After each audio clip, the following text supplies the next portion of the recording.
What? Me? Every day, all day, every day. Okay. I'm offended for you. Sorry that you had to do work on your birthday, Isaac. Sorry you had to work on your birthday. But you're back to an A. Okay. Today's more of what we did yesterday. If we get far enough, we'll add a little wrinkle to it that actually makes it a lot more work. So I shouldn't say a little. Yeah, that's right here, right? Yes. How many of you tried it? What is wrong with you guys? I haven't had a class in 10 years that did what I asked them to. Really? I do not know what to do right now. It's like an uncomfortable feeling. COVID. All right.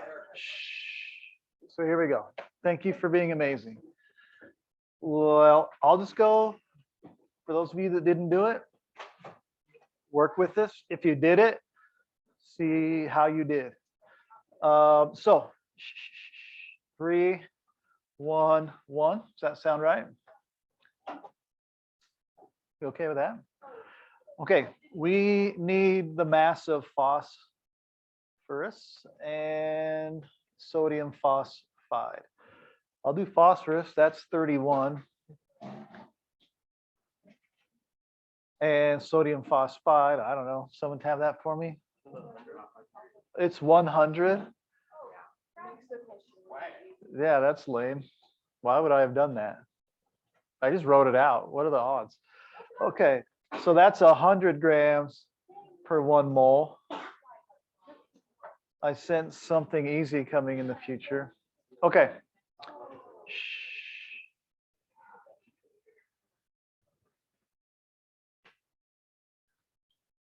All right. So let's do it. I use the line tool. So 100 grams of Na3P. Wow. What? This is going to be awesome. All right. This unit here, we know always goes down there, correct? So this would be grams of Na3P. Now this might confuse people. This was just dumb. But what's the molar mass of it? 100. That was really unfortunate. Okay, so I know we have the same number here in 2 different places. They have nothing to do with each other, right? This 100 was the given by random chance. This 100 is its molar mass.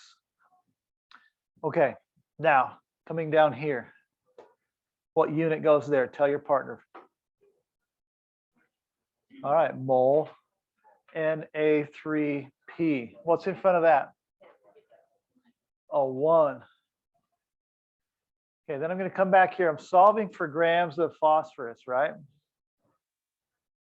Okay with that?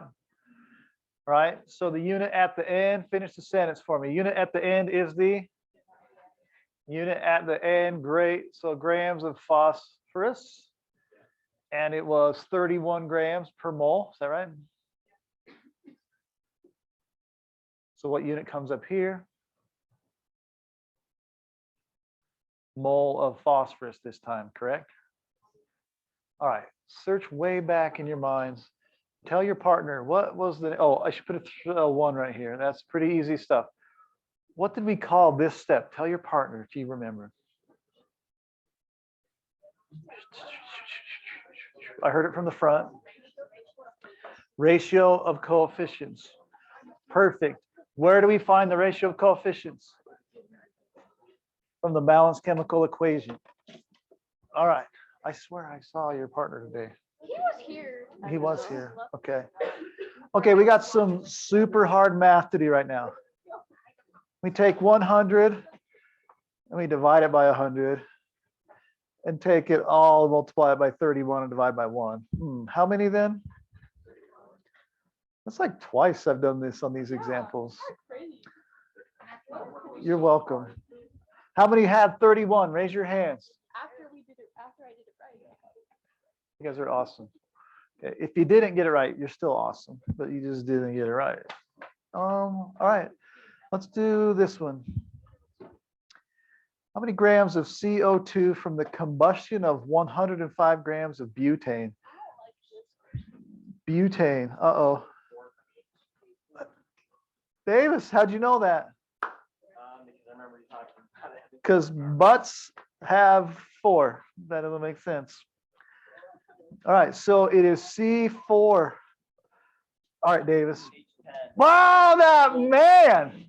He is not just good looking, he is a genius as well. All right, it's a 10. I couldn't be more proud. I can do that. Look at him. You're beautiful too. All right. Now, Timmy's not here. He's my man crush. We know that, but whatever. All right. So, if you don't know that it was C4H10, it doesn't matter. I'm proud of my man. Uh-oh, we got someone in the chat. I'm here in spirit. Oh, thank you, Timmy. I got a picture of Tim at the cross country, and he's just the sunbeam. I loved it. You guys, he is an angel. Okay, I'm starting to sound creepy. All right. If it's combustion, it reacts with what element? Tell your partner. Oxygen. So look, it's tricky. You don't have to know butane is C4H10, but you do need to know combustion means oxygen and 2 products. The 2 products are always the same things. They are CO2s and H2Os. Okay, will you try the rest of the problem all by yourself? I will give you 7 minutes. So 7 minutes. I'll pause the video. Someone's in charge of telling me to unpause it. Give me to resume my recording. Oh wait, none of you did. You're welcome. All right. Okay, watch this magic I'm going to do here. Start with the 2 balanced carbon, and I'm going to be done. Why would I care about the other 2? I don't need to, right? Now, I could do 2, 13, 8, and 10. That's fine. That's you should do that.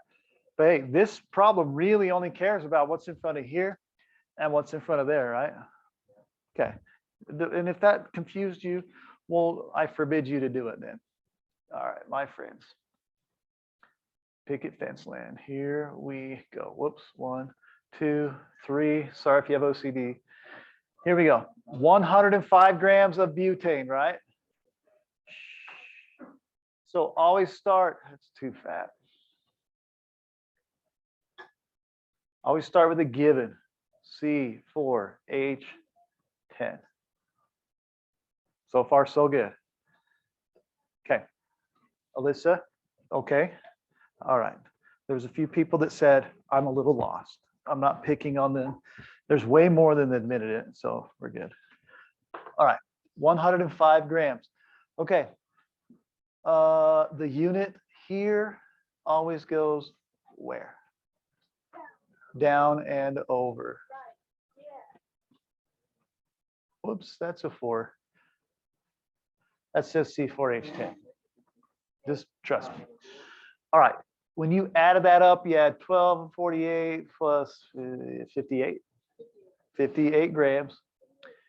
And the grams are always per what? 1 mole of the exact same thing.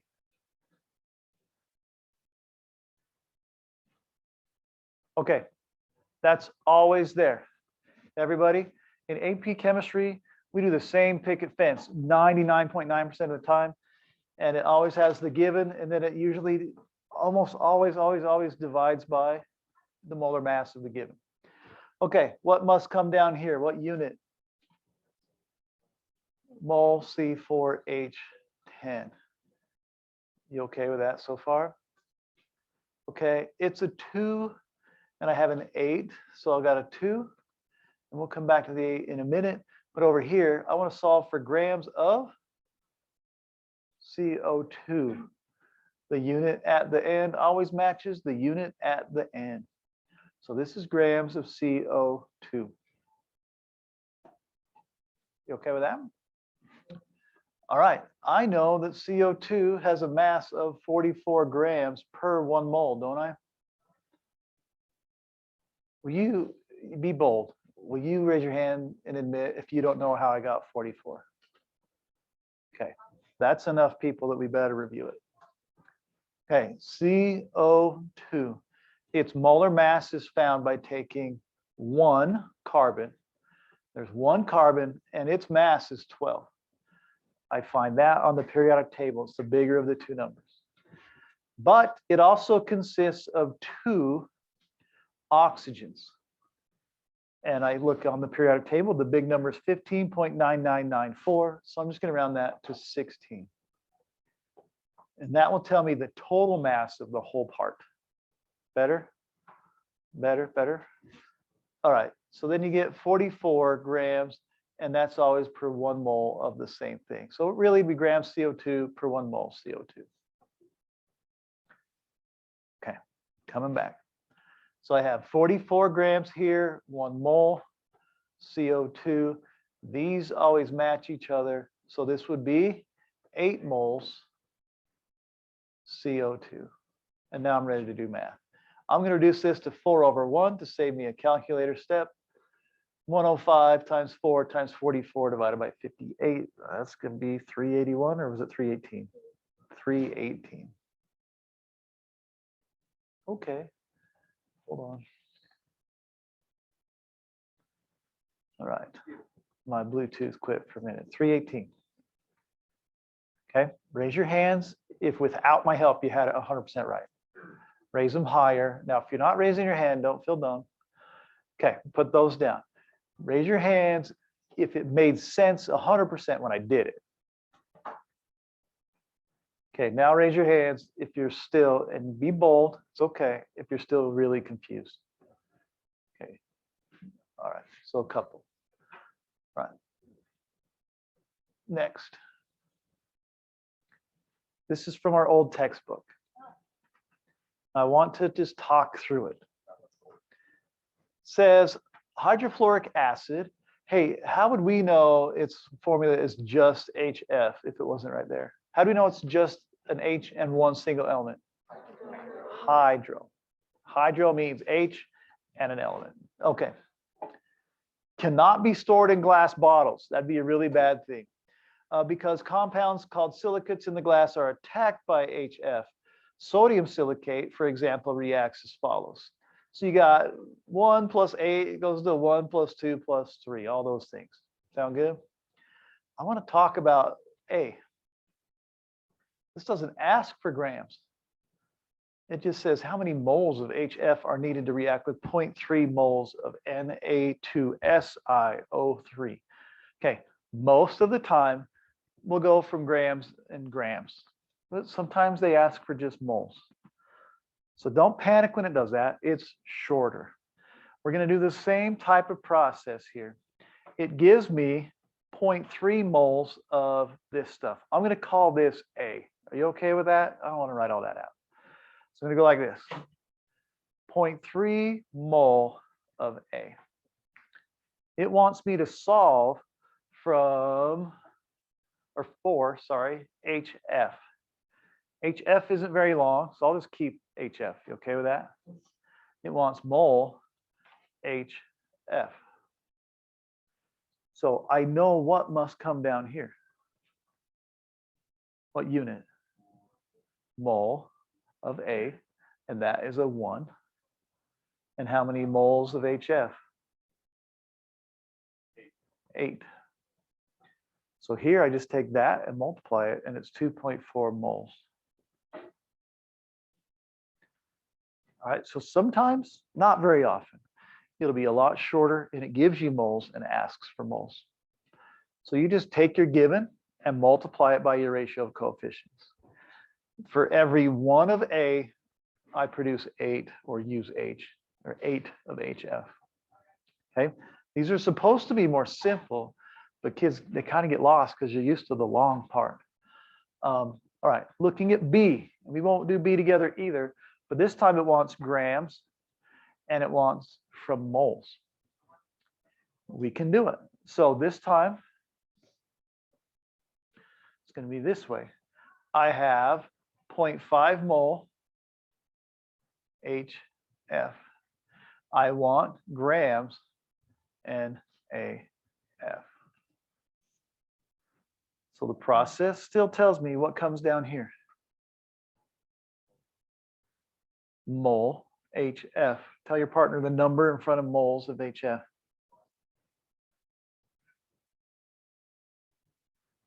It's 8 of them. 8. It's right in front of HF. All right, then we get stuck. So when we get stuck, we go backwards. Grams must be here, right? I add those together, 23, 18, 41 grams of NaF per 1 mole. So what must go here?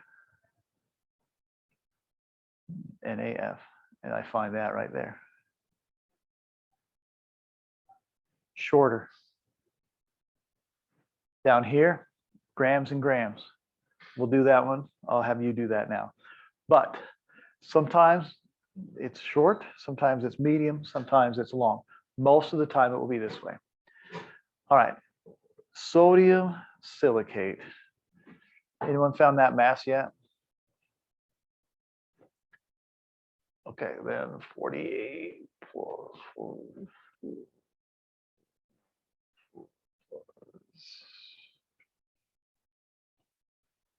124. Anyone got it? Let's see. Hey Siri, what's the molar mass of sodium silicate?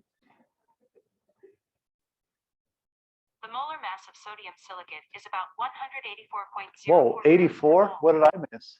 Na2O3. No.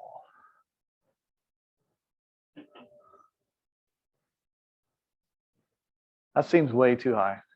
I got 122. 122? Me too. What did she? Whatever. We got 122? 122? Okay. So we'll help you with that. This is 122 grams per 1 mole. All right, take a minute and see if you can figure this one out. She's usually not wrong. You should go red. I should. Let's see what Wikipedia says the formula of sodium silicate is.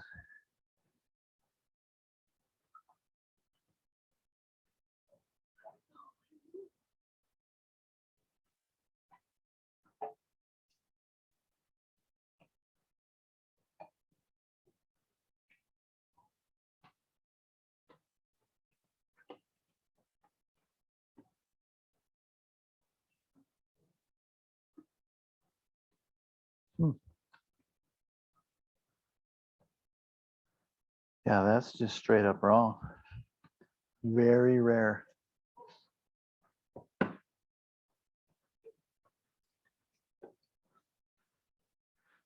When it comes to picket fences, if you will just follow the same steps every time, you'll be fine. I call it the process. And I wrote a song. Would you like me to sing it? It's called Follow the Process. Follow the process, follow the process, follow the process. And you'll probably not get it wrong unless you suck in your calculator. Follow the process. Do it again and see if you're right. Yada, yada, yada. Remember the next verse. And you'll get it right. Now there's a big if there. What was the if? If you type in your calculator right. That's frustrating. All right, I'm going to just go ahead and do it.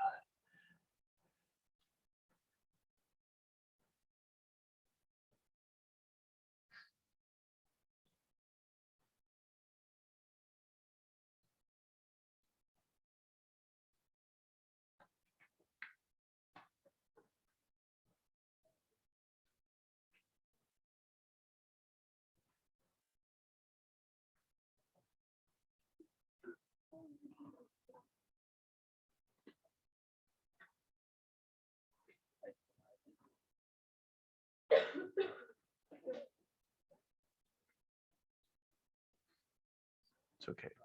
It's made out of H and F, right?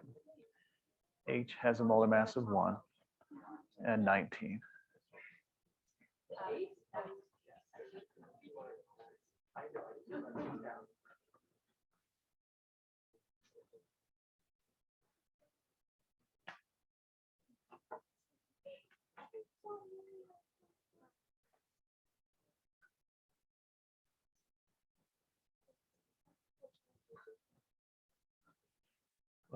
How was my pitch? Was I on?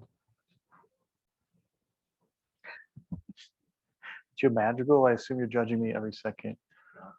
Oh, fine. Oh, he's a soccer player. He doesn't have anywhere to judge.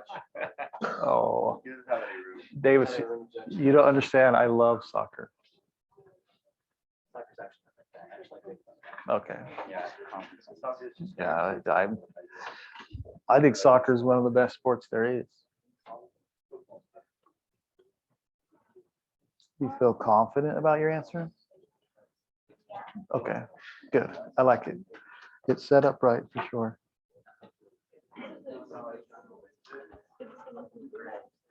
All right, if you have an answer, tell your partner or put it in the chat.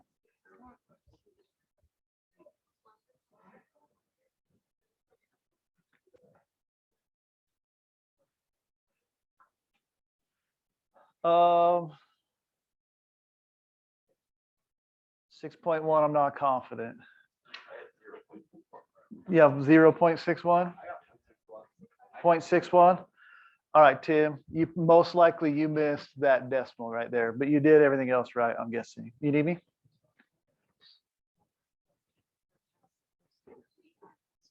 You what? First hour chemistry, there's that test.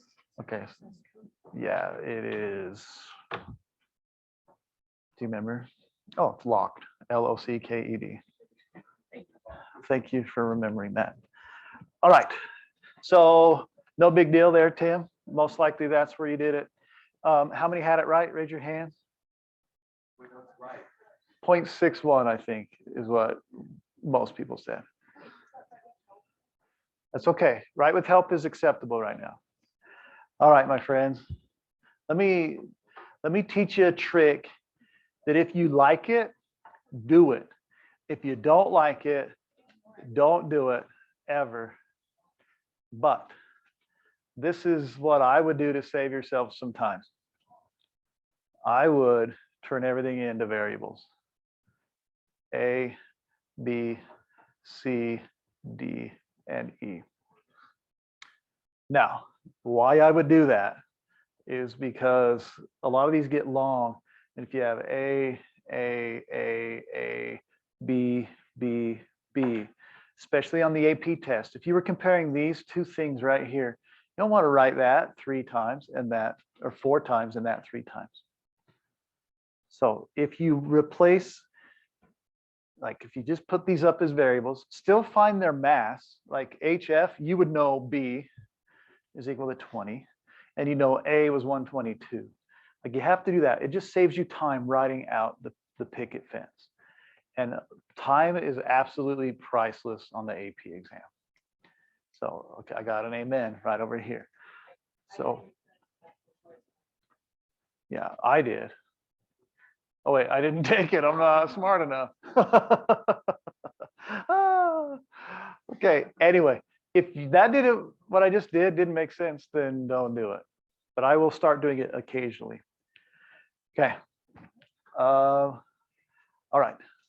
This is where it gets real. No, it's all been fake. It's all been easy. Just kidding. Yes. Okay. Let me see if I have that. Here we go.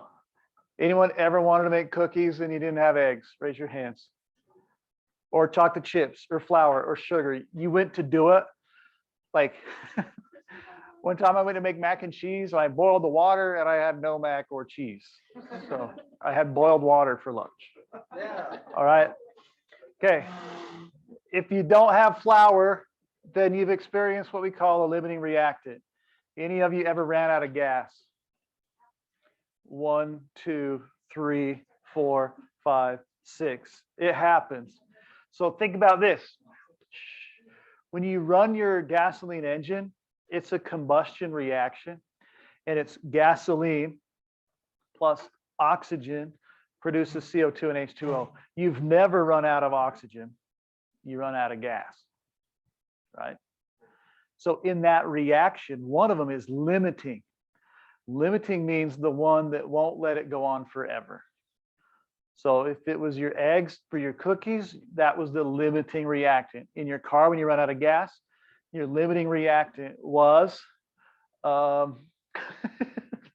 like that, thank you. That's beautiful. My birthday's on the 13th. It was the gasoline was the limiting reactant. You with me? In your life, when you go to the store, what's the limiting reactant? How much money you have, right? It runs out. You can't buy everything at Walmart, all right? All right, so we've been making an assumption so far with every single reaction we did. The assumption was we had enough of everything else that the only two things we talked about mattered. And that's just not how life works, unfortunately. That's not how the math works, unfortunately. So we're going to talk about limiting reactants. It's the final layer we're going to add to this whole thing where we first learn symbols, then we learn names, then we learned the picket fence. Now we're learning limiting reactants. It's still the picket fence, all right? But it's a little more long. It takes longer. Yeah. Get out of here. All right. So here we go. These are the steps to doing a limiting reactant problem. And at first, I do it the long way. We won't even get to the shorter way today. So just kind of stick with me. You'll be given a problem that looks like this. If you have 30 grams of sodium and 80 grams of Na, sorry, that's silly. That should say Cl. Okay, Thomas. There you go, Cl2, sorry.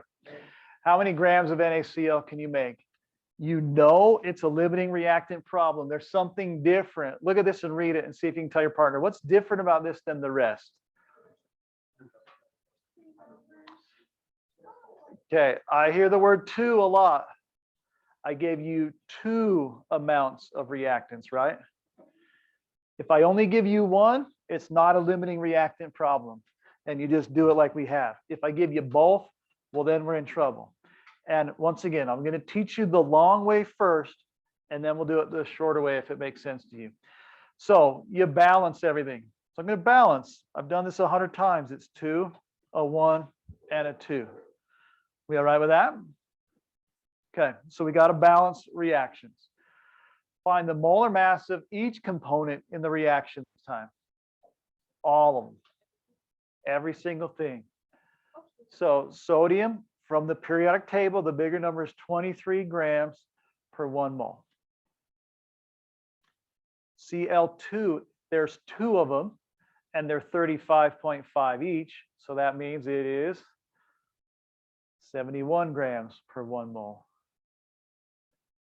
Now notice, I'm not worrying about their coefficients when I find their mass, but I do care about their subscripts. That's a little tricky.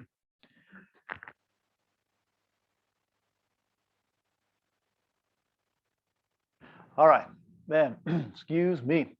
Then we have NaCl. It's a 23 plus a 35.5. So this is 58.5 grams per 1 mole.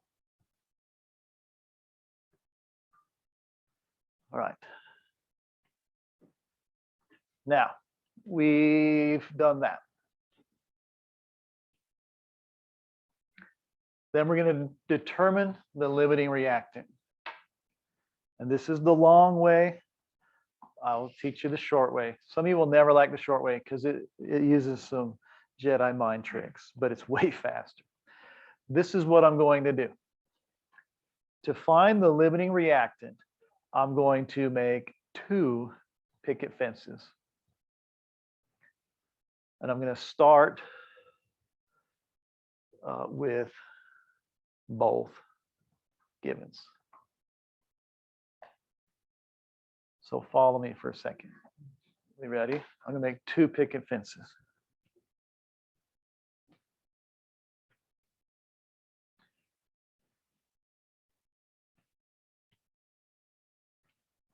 They're gonna look pretty similar. Okay. Now, I was given 2 numbers. I was given, I wrote it on lower on purpose for once, 30 grams of sodium. Everyone look at the screen for a minute. So I start one of my picket fence with my 30 grams of Na. My second picket fence, I start with the other given, 80 grams of Cl2. Yeah. Okay. So to find the limiting reactant, I'm going to put both of them in to 2 separate picket fences. And then I'm going to solve for the amount of NaCl made with that given. You with me? Okay, so grams of Na goes down here. That's 23. I had that number from the top per 1 mole of Na. Then the unit here goes down. So I have mole Na. What's in front of Na? A 2. You with me? Okay. Both picket fences are solving for grams of NaCl. We just have different givens. Okay, so the unit at the end matches the unit at the end, grams NaCl. We found that to be 58.5 grams per 1 mole. And then up here, it's a 2 in front of NaCl as well.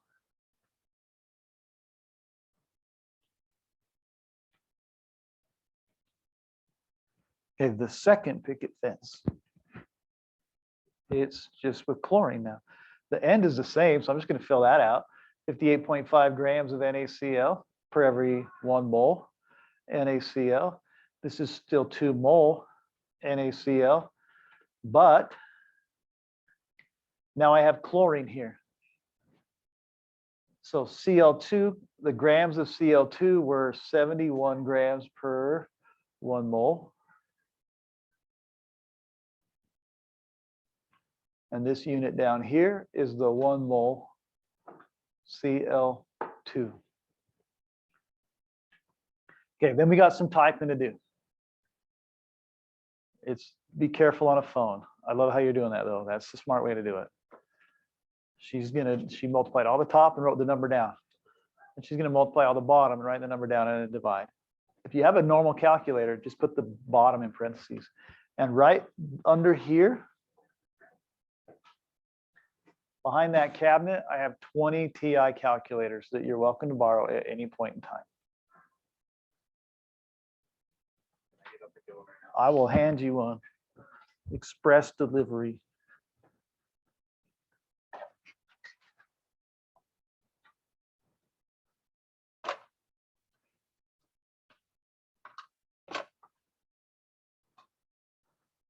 Freshly charged.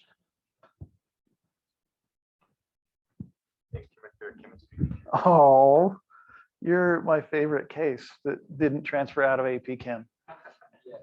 Yeah.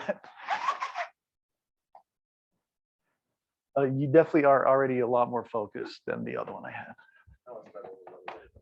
Yeah, just a little. All right. Does anyone have the answer to the top one? 76? Okay.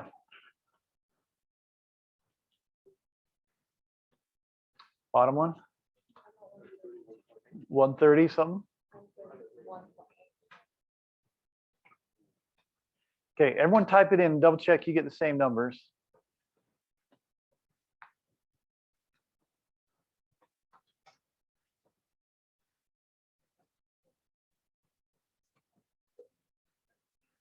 All right, thumbs up if you got those 2 numbers. No? Oh, I mean, I get it. Okay. Okay. The words that come out of my mouth the next minute are really important. So focus for a second. If you're still doing the problem, stop for a second and make sure that you get this.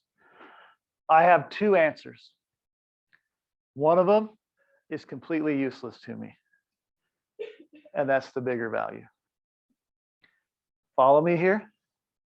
The limiting reactant is the one that produces the least, or the smaller of the two answers. Okay, so look right here.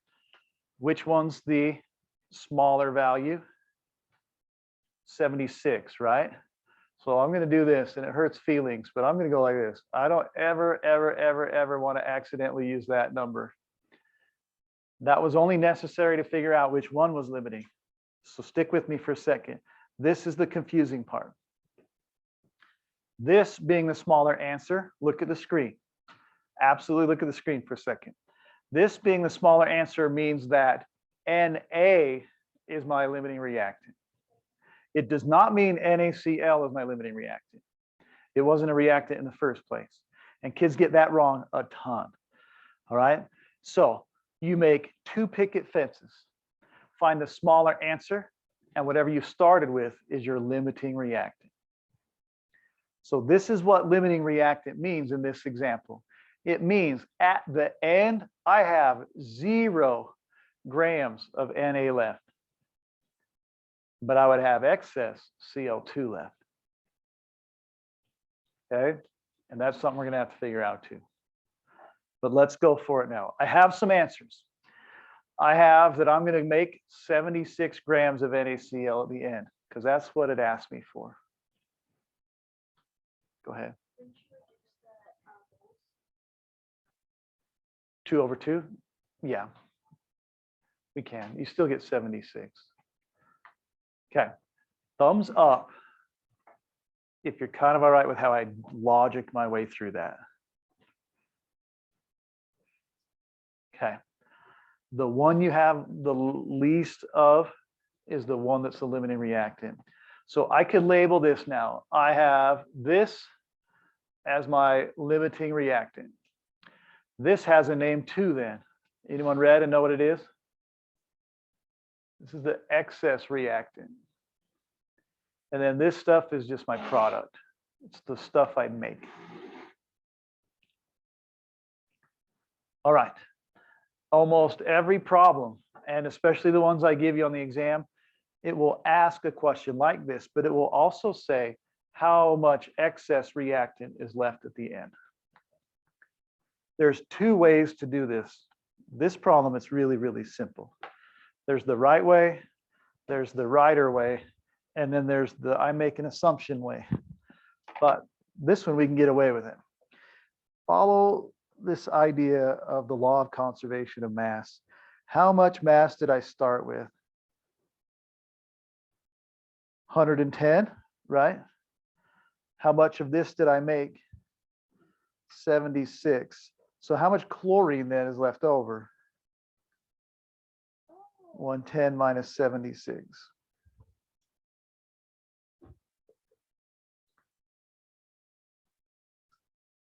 Where did we go with chlorine?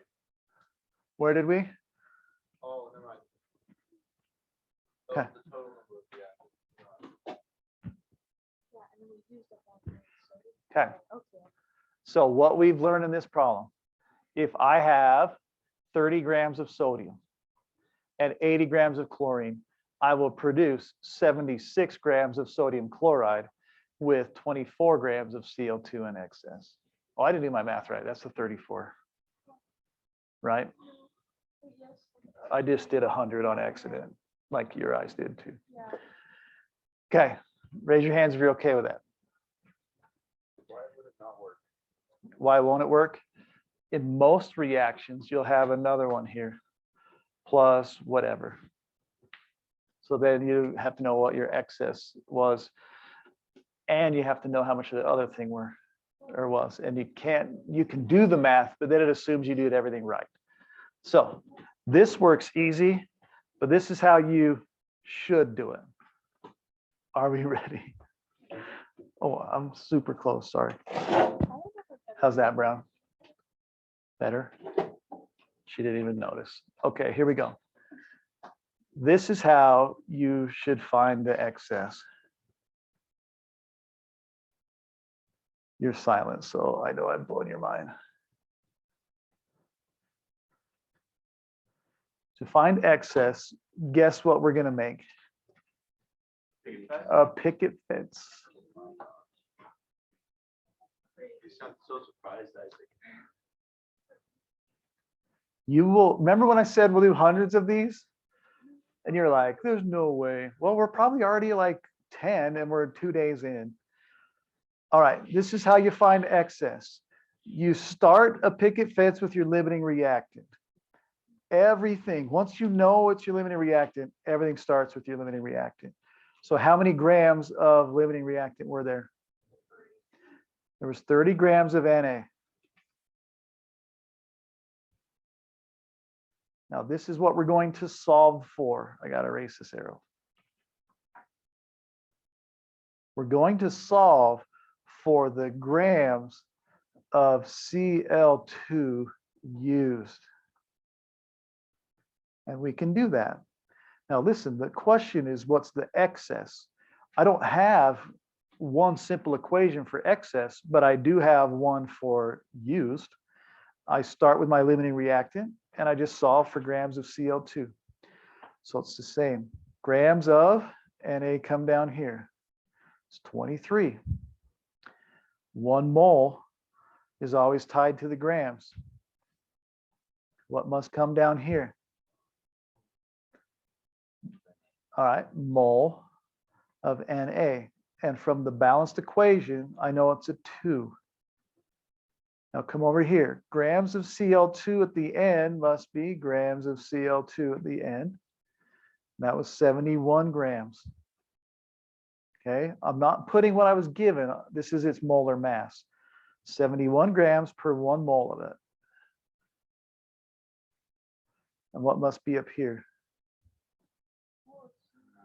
1 mole Cl2. So this picket fence is saying if you have this much sodium, which is your limiting reactant, how much chlorine would you use up? So someone type that in for me. What's that? 46 grams. Whoa, sort of. The other one was 34. But okay, say it, Case. All right. So once you do this picket fence, there's still one step. We found used. So to find excess, you take initial and subtract the used. My initial was 80 grams. According to science, the used was 46 grams. And so the excess was 34.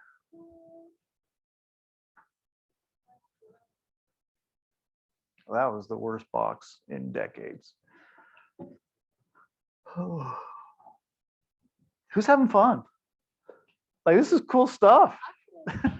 I like it, but I have brain issues. Is this what you meant by chemistry's a math class? Yeah,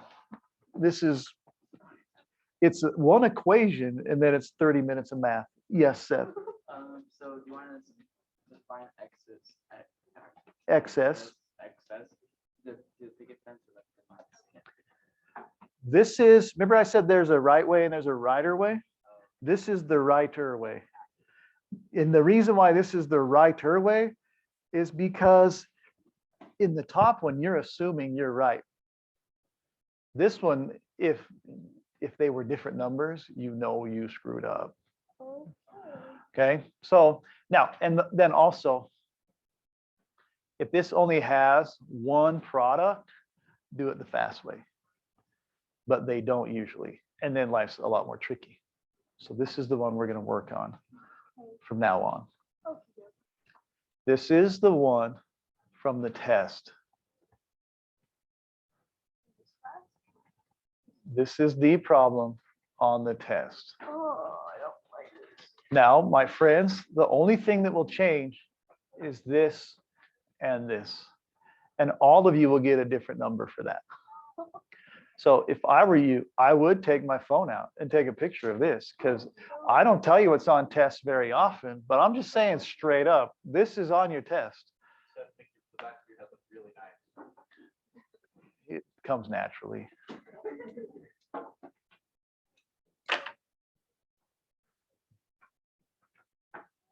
Set you great though. I'm gonna go do that when I get home. Okay, And then the text group chat. are we out of here in 3 minutes or 15, whatever? So let me just talk you through it. We'll do it tomorrow. You can try it at home, I guess, if you feel like it. But you would balance, which I already did for you. Find the molar mass of each component in the reaction. So you have to find the molar mass of every single one of these things. All right. Now, the way the test is scored, you'll get points for balancing, points for the mass, points for determining the limiting reactant, points for all this crap. This is a step, but whatever. So when you solve for grams of both products and the excess.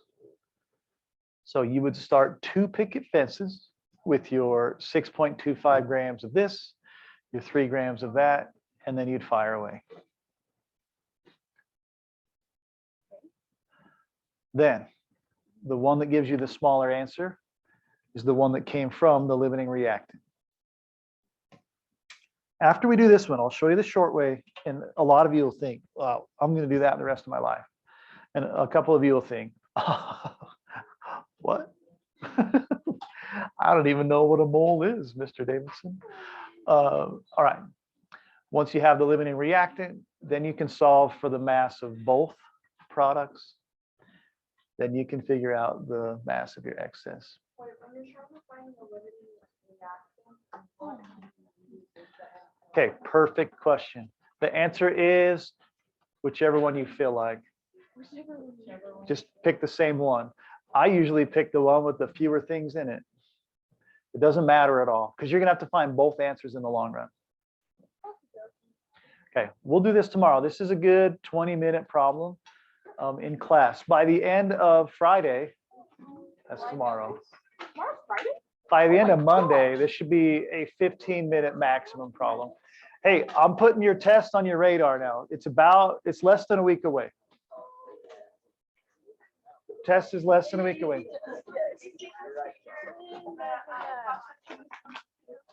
No. Do I have to kick someone out? Go look right now.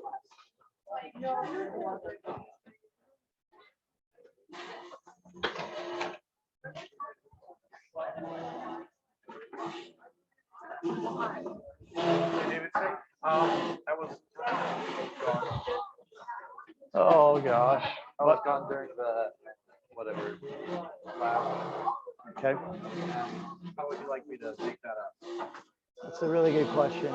Let me think about it, and I'll let you know tomorrow. Okay. Yep.